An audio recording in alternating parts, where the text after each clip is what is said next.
apa yang terjadi dengan misteri gagal ginjal ini atau penyakit gagal ginjal ini?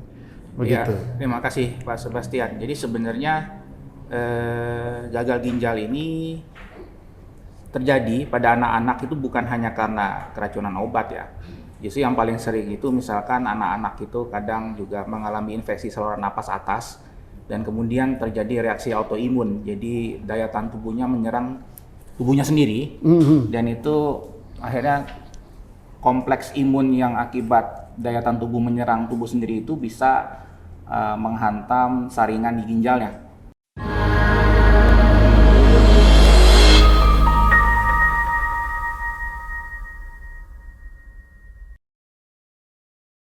Halo Sobat RKN dimanapun Anda berada, kembali lagi bersama saya Sebastian Salang dalam acara diskusi titik temu. Ya, pada saat ini kita akan membahas sebuah isu yang mungkin tidak terlalu heboh saat ini, tetapi ini isu yang sangat krusial. Sudah begitu banyak korban ya akibat tragedi gagal ginjal atau misteri gagal ginjal yang beberapa hari ini itu sedang, paling tidak pemerintah sedang berpikir keras bagaimana cara mengatasinya dan mengungkap misteri di balik sakit atau penyakit yang aneh ini gitu.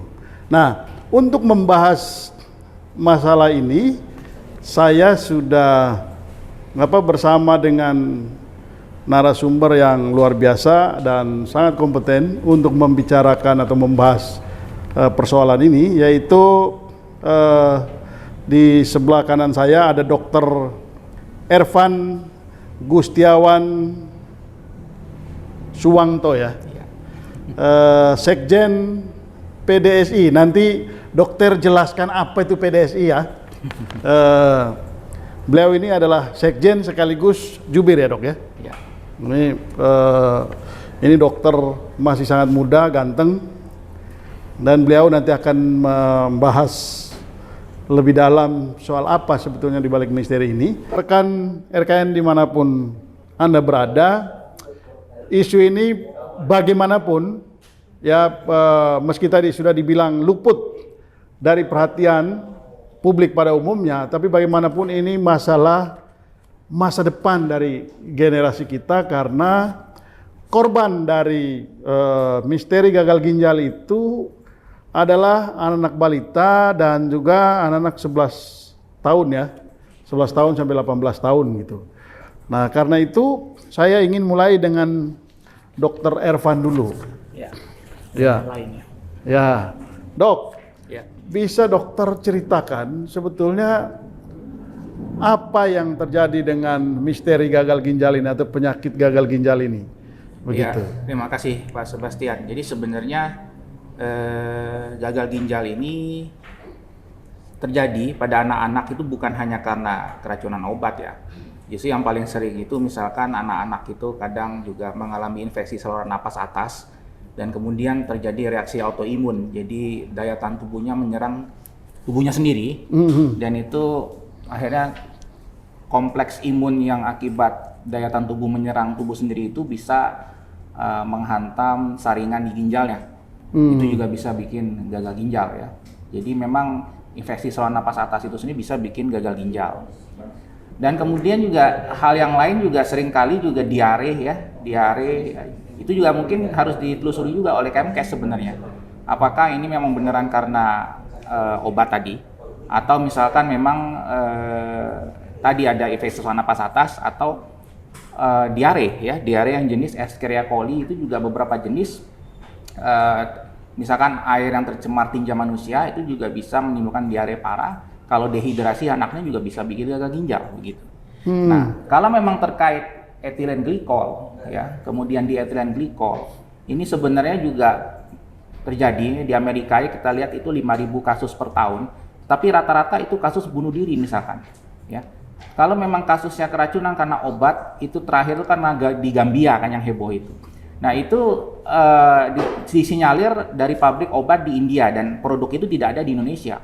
Dan di Indonesia sebenarnya etilen glikol, dietilen glikol itu sudah tidak ada di obat sirup anak-anak. Yang ada itu polyethylene glikol. Itu sebenarnya lebih ringan lagi sebenarnya. Jadi beberapa sejauh senior juga mengatakan apa benar nih gara-gara obat gitu ya. Apalagi kita tahu dosis dari etilen glikol itu untuk anak-anak dosis toksiknya tuh 4 mili, kalau dosis mematikan itu 56 ml. Cukup banyak sebenarnya. Jadi sebenarnya apakah memang anak-anak itu diberikan obat sebanyak itu gitu kan? Jadi ini juga jadi misteri. Jadi saya rasa masyarakat tidak perlu panik terhadap obat itu dulu sebenarnya. Tapi memang kalau kita belajar filsafat Pak ya, kalau kita rekan-rekan ini kan banyak yang belajar filsafat, tentu kalau terjadi suatu bahaya gitu ya, kita jangan menantang istilahnya ya. Kayak COVID kemarin, oh emang ada COVID-nya gitu kan. Akhirnya malah berguguran semua. Tapi ini juga sama. Jika memang pemerintah mengatakan stop dulu semua obat sirup, ya udah gitu Pak. Walaupun sebenarnya memang saya harus katakan obat sirup itu sebenarnya selama ini lebih aman daripada obat puyer. Karena obat puyer itu lebih kotor ya. Kalau misalkan apalagi kalau pasien lain juga memakai alat tumbuk yang sama, itu kadang sisa obat yang dari pasien sebelumnya itu masih ada di sisa itu. Jadi lebih aman obat sirup sebenarnya. Tetapi obat sirup ini kan perlu perlarut ya, termasuk etilen glikol tadi. Itu pun sudah dilarang oleh Kemkes tadi ya, dan itu pun kalaupun ada derivatnya harus tidak melebihi ambang batas. Nah, kalau memang terjadi semacam kebocoran tanda petik lah, kenapa dia bisa tiba-tiba melebihi ambang batas, itu tentu tanggung jawab di situ BPOM ya dalam hal ini begitu. Nah, Dok, ya. Sebelum saya ke ini Bang Sitorus, ya. Kalau tadi Kemenkes sudah mengeluarkan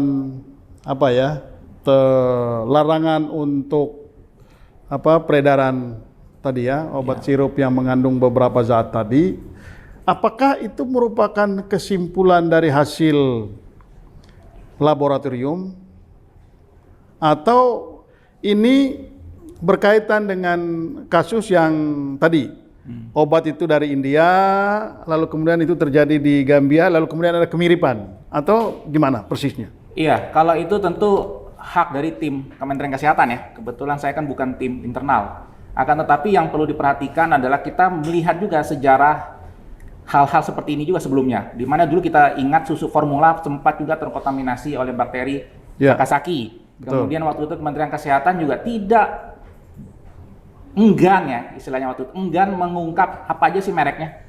Akhirnya semuanya kena gitu. Orang semua. Ini juga kita harapannya ada kejujuran kali ini dari Kementerian Kesehatan. Kalau memang sudah ditemukan jenis obatnya, ayo kita buka gitu loh, kita selesaikan bersama. Jangan sampai nanti semua obat jadi akhirnya dilarang begitu.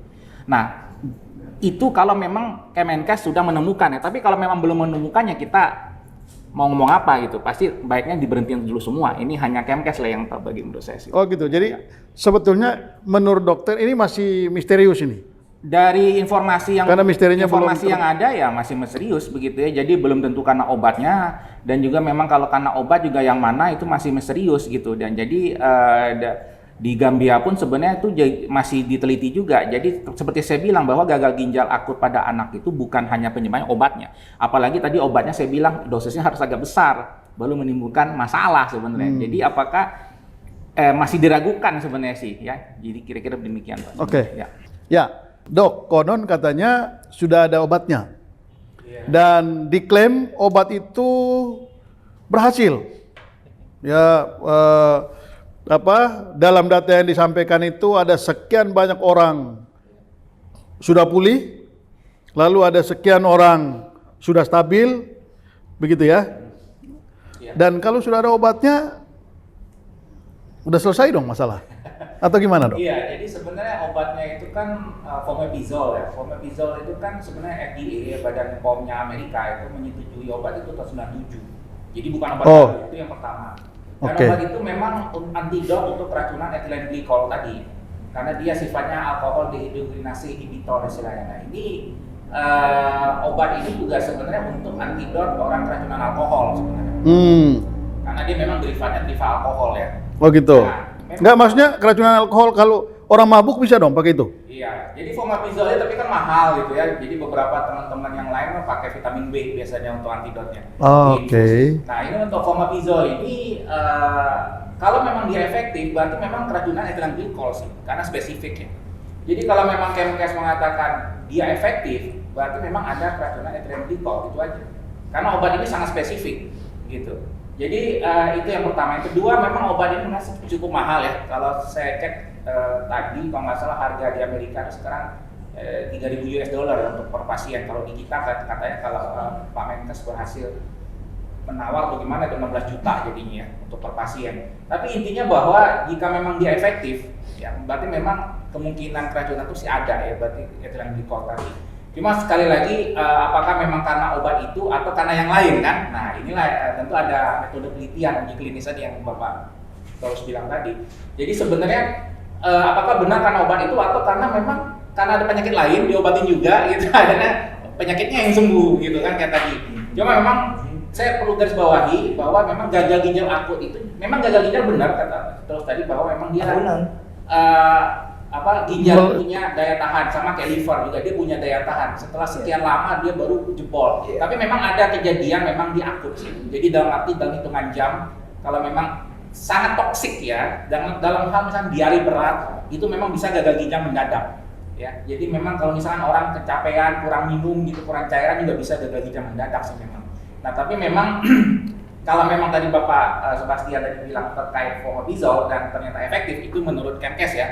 Menurut saya sih kita juga harus teliti gitu. Apakah memang kan selama ini kan juga teman-teman spesialis anak juga mengerjakan tata laksana tanpa fomepizol misalkan mungkin dia untuk mengatasi diarenya atau apa tiba-tiba mungkin juga membaik kan. Jadi harus kita spesifik begitu. Benar nggak fomepizol yang bikin baik? Itu kira-kira Pak. Oke, Dok. Jadi jadi Bang Sitorus bilang ini jangan kayak kriminalisasi gitulah terhadap perusahaan obat. Saya setuju dengan Pak Sitorus ya. Dan memang masalah jajanan anak ya, kebetulan saya juga sempat mendalami ya tentang terkait peraturan perundangan ya, terkait keamanan pangan gitu ya. Nah itu memang yang jadi masalah juga bukan hanya pabrikan besar, tapi juga industri rumah tangga misalkan. Nah itu bagaimana BPOM ya, kemudian Kementerian Kesehatan membina mereka supaya lebih aman ya untuk jajanan anak ya. Iya, bagaimana? Itu mengontrol atau enggak nih yang dia lakukan itu mungkin ada benarnya juga Pak Sitorus ya, karena memang ujung-ujung tadi yang Pak Melki katakan tadi, kita kan harus satu tim gitu ya. Kalau kita pernah lihat ya, keberhasilan kita lah ya dalam tanda petik ya, keberhasilan ya bisa kita bilang di masalah COVID. Nah itu kan sebenarnya kan karena ini ya interprofessional collaboration gitu ya. Dan memang pernah kejadian sejarah dunia itu pernah seorang peneliti, saya meneruskan apa yang dia ungkapkan Pak Sitorus ya dalam kondisi real nyata di lapangan di Amerika. Pernah kejadian dulu seorang ahli kimia, dia sebenarnya hanya ingin mengetahui umur bumi. Kemudian dia tidak sengaja, dia untuk mengetahui umur bumi dia harus cari timbal, salah satu komponen bumi yang paling tua. Tetapi dia kaget ketika dia menemukan itu dalam penelitiannya, kenapa timbal tiba-tiba banyak banget, ternyata terjadi pencemaran. Kesimpulannya dicari-cari ternyata penyebabnya adalah pabrikan tadi, pabrikan mobil waktu itu ya, pabrikan BBM mobil ya yang membuat yang kayak kita oktan itu ya, oktan berapa 82 segala macam itu dikasih timbal biar oktannya lebih efektif efisien. Nah itu yang menyebabkan ternyata pencemaran lingkungan sampai sekarang. Timbal itu berbahaya juga. Jadi pernah memang kejadian seperti itu, di mana peneliti itu sebenarnya cuma meneliti umur bumi, nggak sengaja tapi menemukan yang lain. Yang lain, tadi Bapak bilang tadi bahwa ethylene glycol, apapun itu kimia, kok bisa tiba-tiba misalkan banyak. Apakah ethylene glycol dari, anggaplah memang ethylene glycol, apakah ethylene glycol dari obat atau jangan-jangan yang lain? Ada yang menarik, Dok. Ada yang menarik tadi usulan Bang Sitorus. Kenapa tidak korban ini itu diotopsi dulu, supaya mengetahui persis ini jenis penyakitnya. Memang kalau di negara maju semua kematian rata-rata diotopsi. Di kita rata-rata masih tabu. Kita mungkin kepercayaan iman kita ya di Indonesia rata-rata nggak mau lah ya mayat atau jenazah itu diotak-atik ya.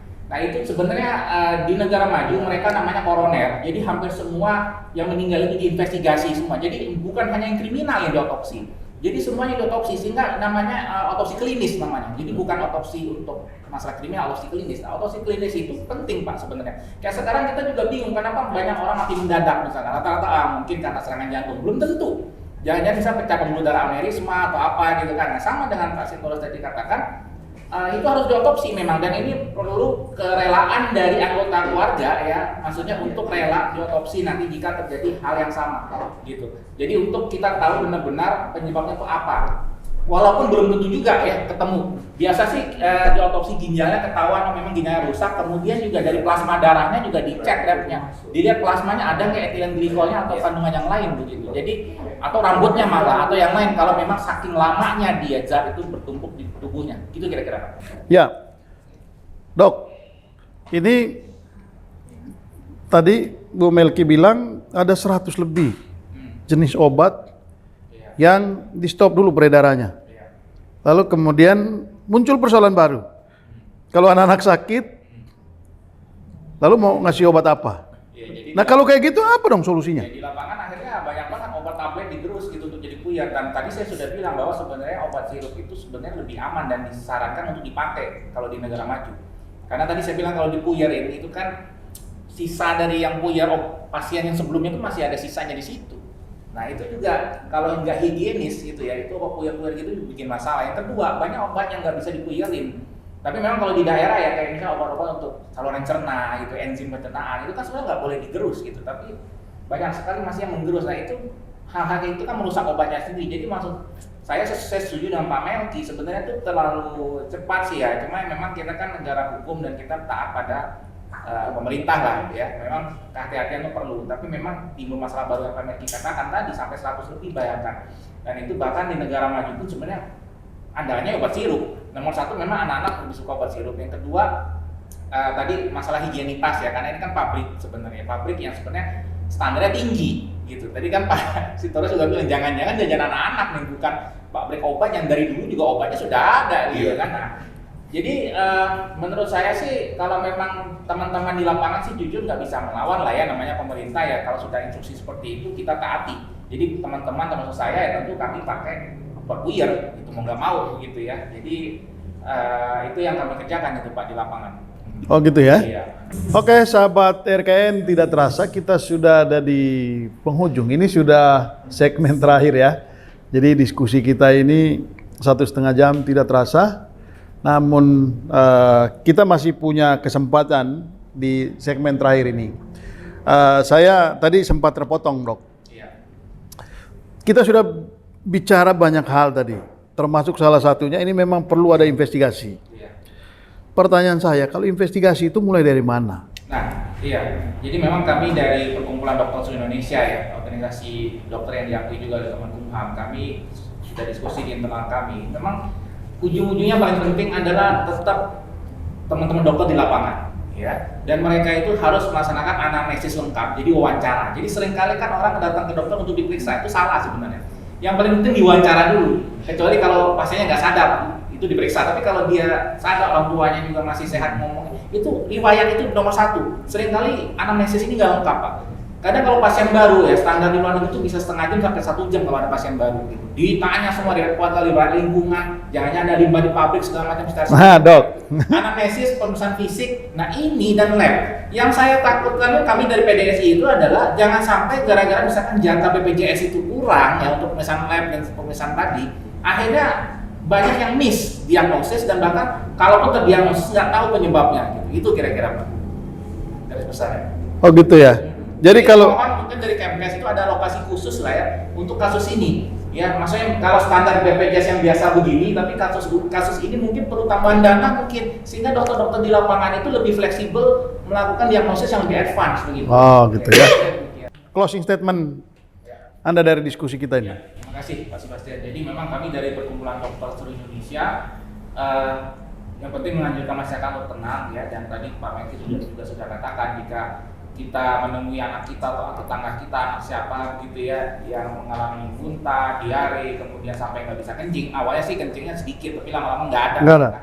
Dan memang prosesnya cukup cepat ya, dalam sehari, 2 hari, 3 hari begitu ya, tiba-tiba nggak bisa kencing itu harus segera menghubungi fasilitas kesehatan terdekat. Jangan kita tahan-tahan lagi, karena banyak kasus itu sebenarnya terlambat gitu ya. Dan kalau kita lihat, anggaplah kalau memang etilen glikol sebenarnya kalau cepat sebenarnya angka kesembuhannya lumayan lah gitu. Tapi karena kalau dia telat, karena dia cepat terserap ya. Kalau tapi pertanyaannya Dok, pertanyaannya ya, kalau tadi sudah mengalami gejala gitu langsung bawa ke fasilitas kesehatan terdekat.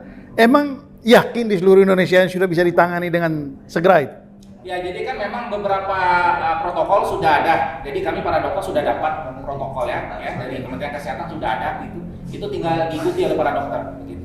Minimal walaupun itu bukan menghilangkan penyebabnya, minimal misalkan dehidrasinya itu kita bisa atasi dulu gitu, yang suportifnya dulu gitu. Dan informasi itu sudah sampai ke level fasilitas kesehatan terbawah. Iya, sudah sampai Oke. ke sana. Ya, Oke, terima kasih, Dok.